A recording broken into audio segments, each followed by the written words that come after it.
while Hamas is yet to issue an official response. While the U.S. is trying to end the conflict in the Middle East, it is also dealing with the challenge of gun violence in its own country. Hello, and thank you for joining us. This is The What Now. I am Precious Amayu.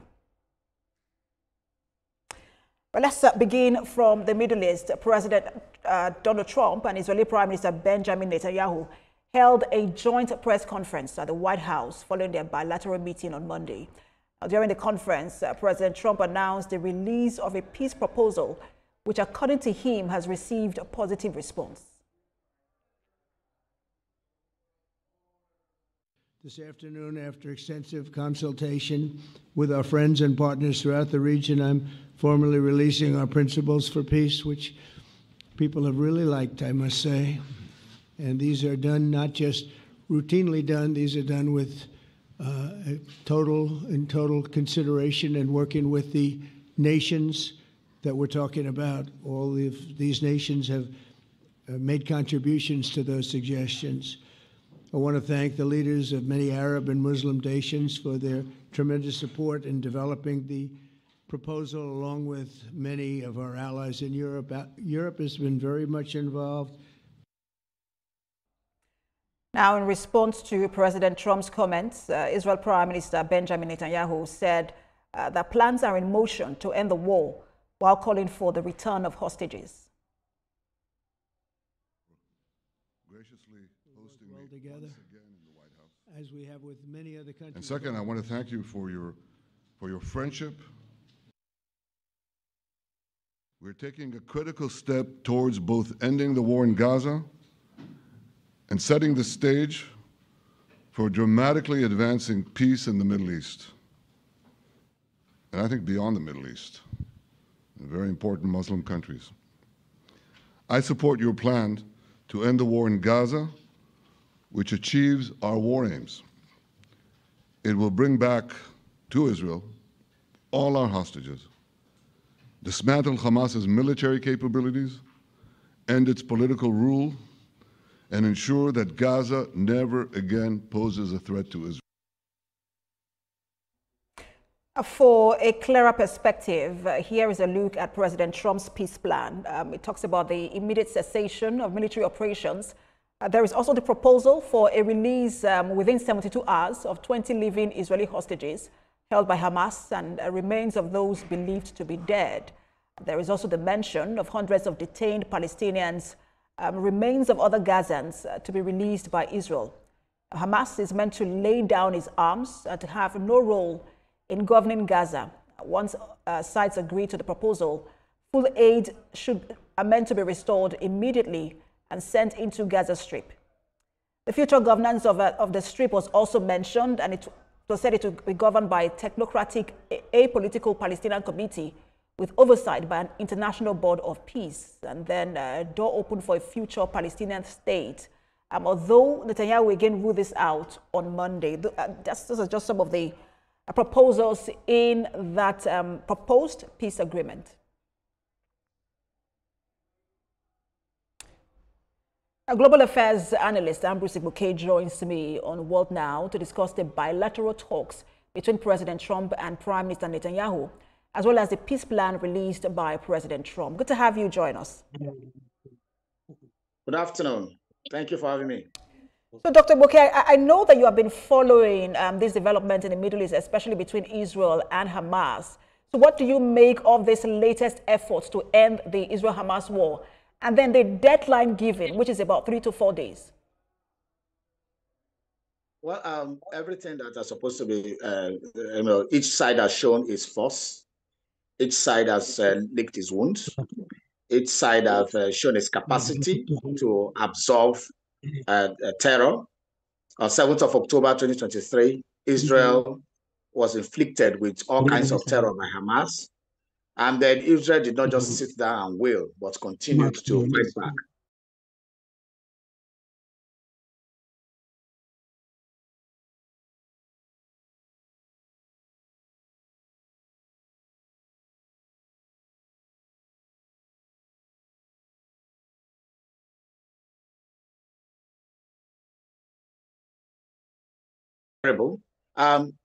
For the Hamas, Hamas has no any strong, points anymore.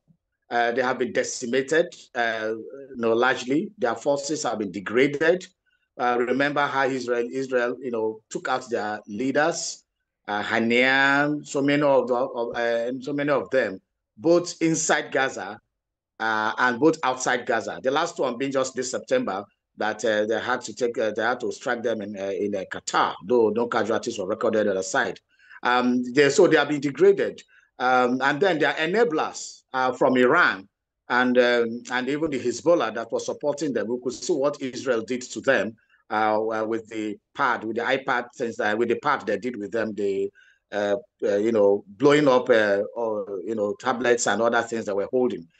So Israel has shown capacity over time, over this last 2 years, by 7th of October to be 2 years.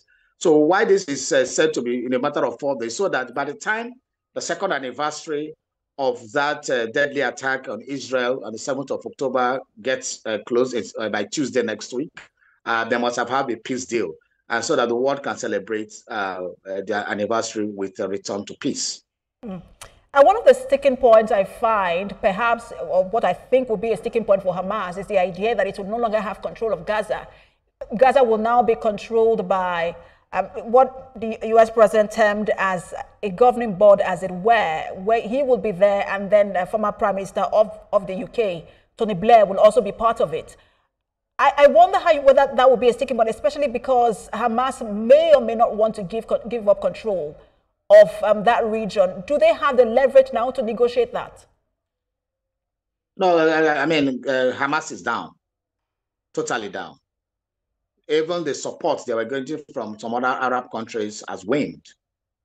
And that is why also that is why Benjamin Netanyahu had to apologize to the Qatari prime minister yesterday for striking inside their territory. And they're all good now. So even Qatar, Saudi Arabia, Egypt, they are pressing Hamas to accept the deal. Hamas just needs to save face by making some incendiary statements. They don't have their out and down.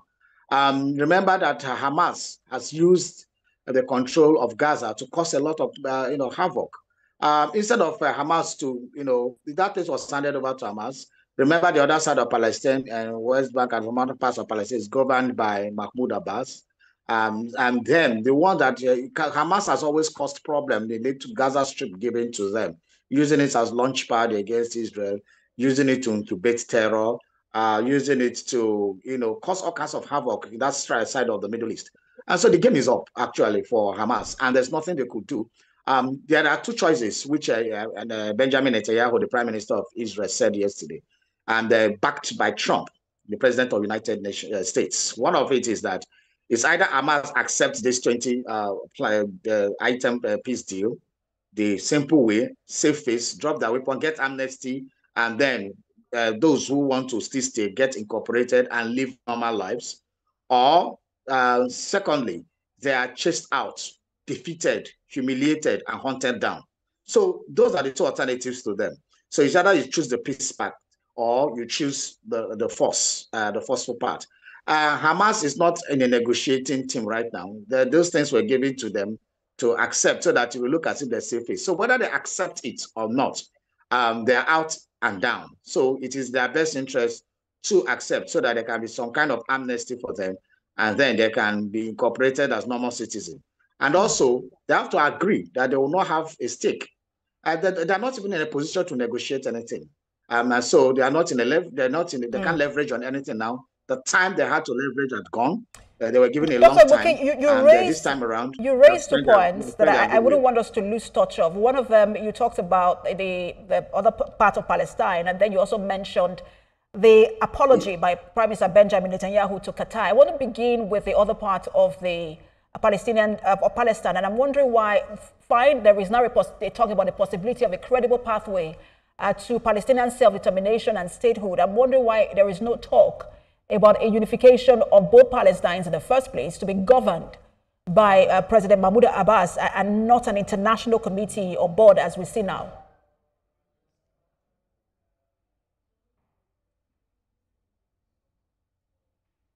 No, over the years, Abbas, and they have demonstrated that time and enough because of their terrorist nature. They don't want to be under. So because of their terrorist nature, they don't want to be under anybody. So they will overwhelm Mahmoud Abbas.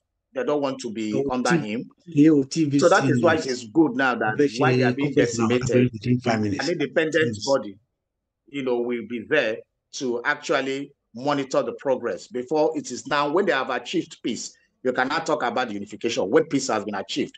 But as it is now, it's a very volatile situation, and Mahmoud Abbas cannot control these Hamas people. So I actually welcome the plan of having an international, committee that will govern that trip to make Israel withdraw. Remember, it's going to be in phases. But at the end of the day, there will be a buffer zone where Israel is going to have like a 15% presence of their military there. So that is also very important, that Israel is going to put back at least 15% of the territory is still going to be under Israel, because there's going to be a buffer military zone. And that is what they're also looking at. But by the end, when that has been achieved, then we can now talk about having a unification process for both Palestine, and then maybe giving Palestine a statehood as they deserve. All right, so we hope that Netanyahu, because again, I listened to him where he talks about he does not agree with both. He's not in support of that statehood and then the amnesty as well. But because of time, I wanted to circle back to the other what I mentioned, which is the Qatari, would I call it factor in all of this, the bombing of Hamas leaders in Qatar. And then Prime Minister Netanyahu has now made an apology while he was at the White House. One of the landmark achievements of President Trump in his first term was the Abraham Accords, which was meant to establish diplomatic normalization with Israel. Do you see that now being at maybe having some challenges? Will the Arab countries still accept that accord with what Israel has done? No, the Arab countries, most of the Arab countries are in sync with what with the United States of America. The thorn in the flesh has always been these Hamas guys, the Hezbollah, sometimes the Syrians, the Iranians. When you take those people out, most of the Arab nations are with the United States in some of these issues in the Middle East. And then ultimately, you did not see the violating of another country's sovereignty in terms of what Israel did as a sticking point as well. The issue is that it was condemned. You remember that it was even condemned by the United States. Nobody was happy about that. And it's not just any violation. It was that the leaders of Hamas were called for a peace treaty to discuss the next move. So you don't do strike like that, and it's very wrong. And especially for a Qatar that is actually cooperating in trying to establish it. They are not an adversary nation, so you don't do that. I think that apology is right, is correct, and Israel have done the right thing to apologize. And I think they're all good now, and then they will get good to go.